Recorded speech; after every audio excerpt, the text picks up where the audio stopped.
Oke, kita lanjut ke bagian offline unit test-nya ya teman-teman. Di sini kita akan sedikit simulasikan cara menggunakan unit test di dalam bahasa pemrograman PHP. Jadi di sini ada contoh API sederhana ya. Jadi baru ada satu metode yaitu untuk store aja. Kemudian ceritanya seperti biasa ya di API ada validasinya dulu ya sebelum dia mulai menyimpan data ke database. Jadi ceritanya kalau misalkan validasinya valid, nanti dia ceritanya bakal ngirim query ke database. Tapi karena di sini cuma contoh sederhana aja ya, jadi kita nggak bikin query-nya. Kemudian ketika request-nya tidak valid, maka dia akan memberikan respon 403, yaitu bad request, dengan error message-nya. Jadi sederhana aja untuk contoh unit test-nya. Kemudian kurang lebih seperti ini, codingan form validation-nya ya. Ini nggak pakai framework, ini masih pakai PHP natif, supaya lebih terlihat ya penggunaan unit test dasarnya di dalam bahasa pemrograman PHP ya. Nah, terus ini unit test-nya. Ya, untuk teman-teman yang mau ambil kodenya, silakan clone, repositorinya ada di deskripsi ya.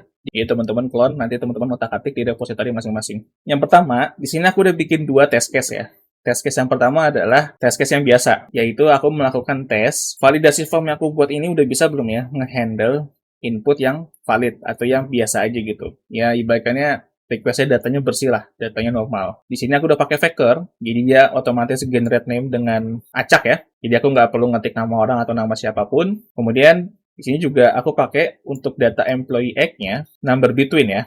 Jadi antara 18 sampai 54. Jadi benar-benar datanya data yang normal, data biasa. Kemudian untuk tes yang kedua, di sini aku bikin datanya itu kosongan. Ya, kalau tadi kan pertama datanya normal ya, standar. Kali ini datanya kosongan. String kosong aja begini. Kalau misalkan aplikasi aku belum bisa handle ketika user atau ada seseorang yang hit API aku dengan data employee name dan employee A kosong, maka seharusnya hasilnya ketika test case dijalankan silang atau failure atau gagal ya. Tapi kalau misalkan udah bisa, maka hasilnya adalah sukses atau berhasil lah, checklist ya. Oke, kita buka terminalnya ya. Kemudian kita jalankan komennya ya. Judulnya checklist. Itu berarti bisa dibilang aplikasi atau app yang aku buat sudah bisa menghandle dua kasus ini. Ya, validation request can handle empty input. Kemudian validation request can handle valid input. Ya, kalau di PHP, nama ini itu muncul dari metode yang kita buat ya. Bisa kita buat test, kemudian validation request can handle empty input. Nah, itu otomatis nanti ketika unit test dijalankan, dia akan ke-print. Ya, jadi tesnya hanya prefix, sisanya nanti akan dijadikan hasil output dari unit testnya. Ya, seperti itu. Ya, itu standar ya. Semua unit test mungkin seperti itu ya. Aku nggak tahu juga kalau di bahasa pemrograman yang lain. Tapi yang jelas di PHP seperti ini. Nah, contoh. Aku mau testing lagi nih. Aku mau tes dengan kasus. Misalnya, ini kita copy paste aja ya. Di sini, username, ngisi nama. Ini aku copy paste aja ya, vector name, karena aku nggak hafal juga metodenya. Tapi umurnya itu 17. Dan tipe datanya string. Ini tipe data umurnya string ya. Seharusnya tipe datanya nggak string ya, tapi integer. Kita coba ganti dulu judulnya ya. Validation request can handle X string.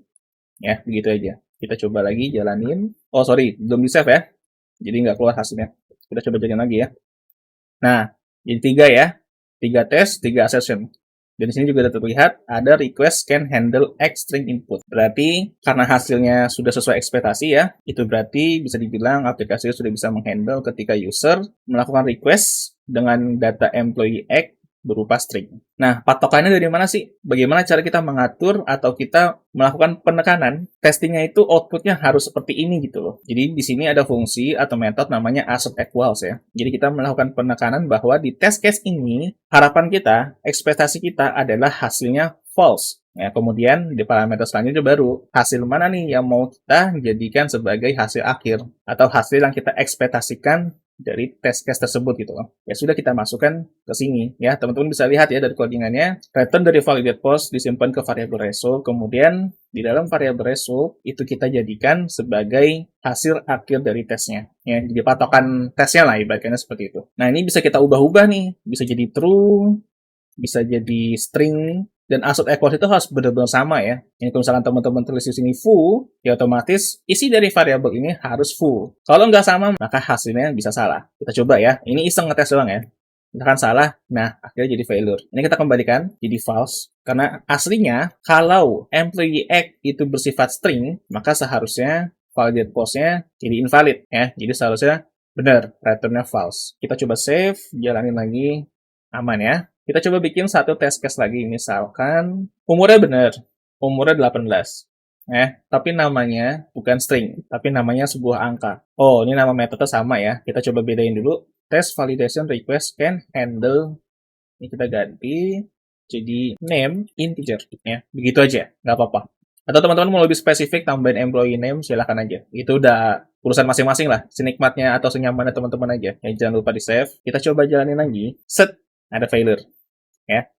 Itu berarti program yang kita buat atau aplikasi atau API yang aku buat sekarang ini belum bisa ngehandle ketika user ngirim request employee name tapi isinya bukan string, melainkan integer. Nah, di sini itu berarti ada yang harus aku perbaiki. Di mana? Ya di bagian validation formnya ini. Kita ke employee request, kita cek ya, di bagian employee name ini, di baris 10-18, aku memang belum melakukan pengecekan tipe data dari request employee name. Jadi ya, di sini aku bakal tambahin if aja ya.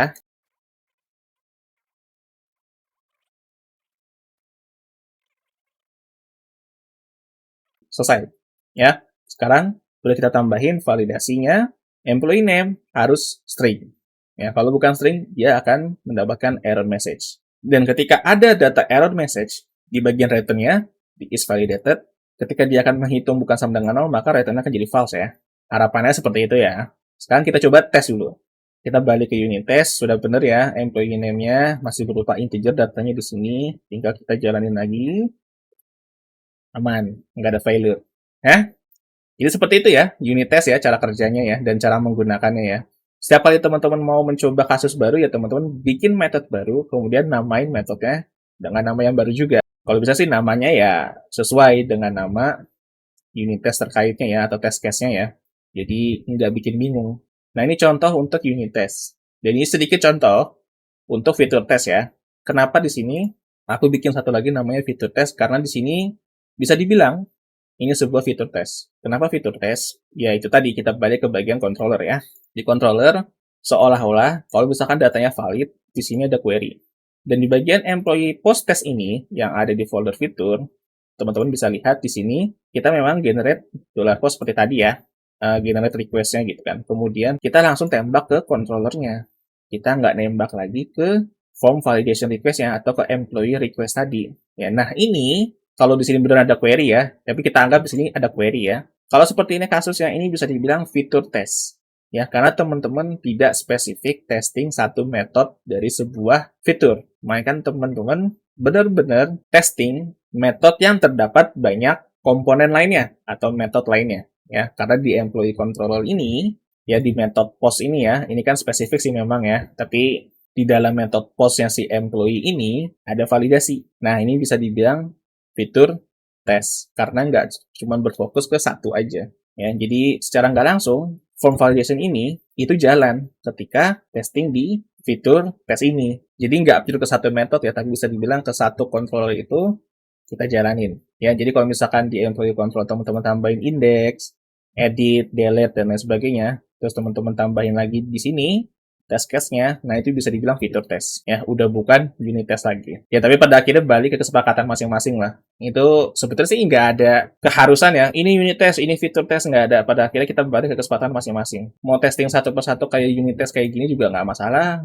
Mau tes sekaligus kayak di fitur test seperti ini juga nggak masalah. Pada akhirnya tujuannya sama aja, yaitu melakukan testing ya. Dan balik lagi, unit test itu tidak wajib, kembali ke kesempatan tim masing-masing mau dibuat atau tidak. Tapi kalau aku sarankan sih ya, biasakanlah kita membuat unit test lah ya, supaya aplikasi kita lebih berkualitas. Ya, jadi itu aja yang mau aku sampaikan di OVA ini ya. Mudah-mudahan bermanfaat dan mudah-mudahan kesampaikan nih yang mau aku sampaikan ya. Ayo, mulai sekarang jangan males bikin unit test. Karena aku sendiri juga masih males sih sebenarnya bikin unit test.